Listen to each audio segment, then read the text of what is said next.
Apa tanda-tanda mimpi itu benar? Jadi mimpi itu, ya, mimpi itu ada mimpi baik, mimpi buruk. Itu tanda benarnya ketika kita mimpi baik, ya. Itu tanda benarnya, misalnya ngimpi ketemu Rasulullah. Ya toh, akeh wong kan ngaku ngimpi ketemu Rasulullah. Tanda-tandanya adalah setelah dia mimpi ketemu Rasulullah, itu imannya semakin bertambah, amalannya semakin baik, hatinya semakin rendah hati, tidak semakin sombong. Itu ciri-cirinya kalau mimpinya itu jujur benar. Karena kita sendiri hanya tahu ciri-ciri Rasulullah, nggak tahu persis gambar Rasulullah Shallallahu Alaihi Wasallam. Itu hanya ciri-ciri.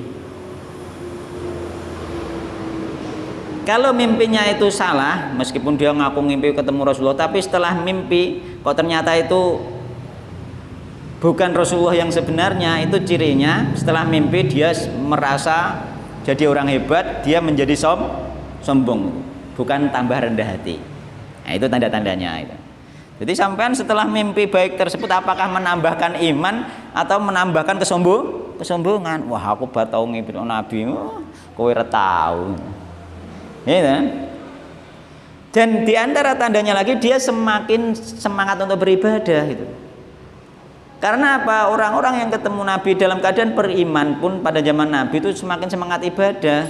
Orang yang sudah dinas Nabi, ya, masuk surga, itu semangat ibadah. Sebagaimana Abu Bakar, Umar, Utsman, Ali, sahabat 10 yang dinas masuk surga oleh Nabi, di dalam kehidupannya dia tahu dia akan masuk surga. Karena dinas Nabi Muhammad SAW, ya, Abu Bakar fil jannah, Umar fil jannah, Utsman fil jannah, itu dinas itu sampai Abdurrahman bin Auf fil jannah. Itu dinas Nabi, mereka yang tahu bahwa dia akan masuk surga karena dinas oleh Nabi Muhammad SAW, ibadahnya semakin sergap itu.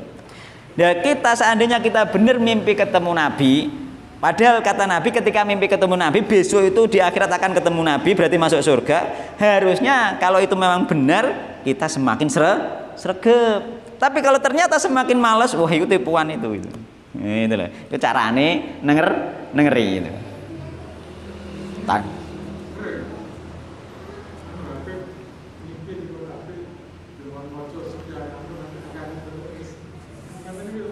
Tanda-tandanya lagi, kalau mimpinya itu tidak benar, karena kita tidak tahu rupa persisnya Nabi, diantaranya diberi amalan yang amalan tersebut belum pernah diberikan Nabi ketika Nabi masih hidup.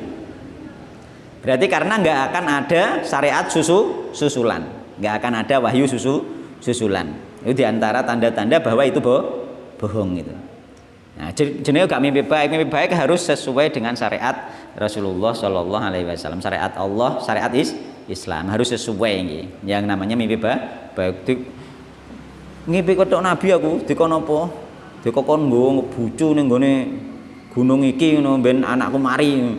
Iku ya ora jelas iku setan ngaku-ngaku tapi nyerupa rupanya gak sesuai pase Nabi. Tapi nek nyerupa pase Nabi kan gak bisa.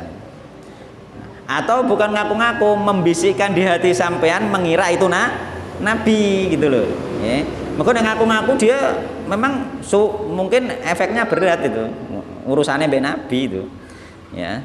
Bisa jadi memang dia membisikkan, ya, bisikan seolah-olah yang kamu lihat itu Nabi, yang memberi nasihat itu Nabi, padahal tidak Nabi. Dan ini bisa tipuan seperti ini. Makanya banyak orang-orang sufi yang mengaku ketemu Nabi tapi ternyata dia akhir hidupnya malah gak sholat itu.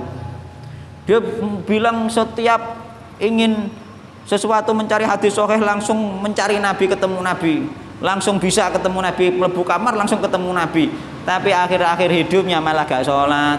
Maka ini bohong, setan itu. Membedakan ya harus seperti itu ya. Jadi cara membedakannya seperti itu.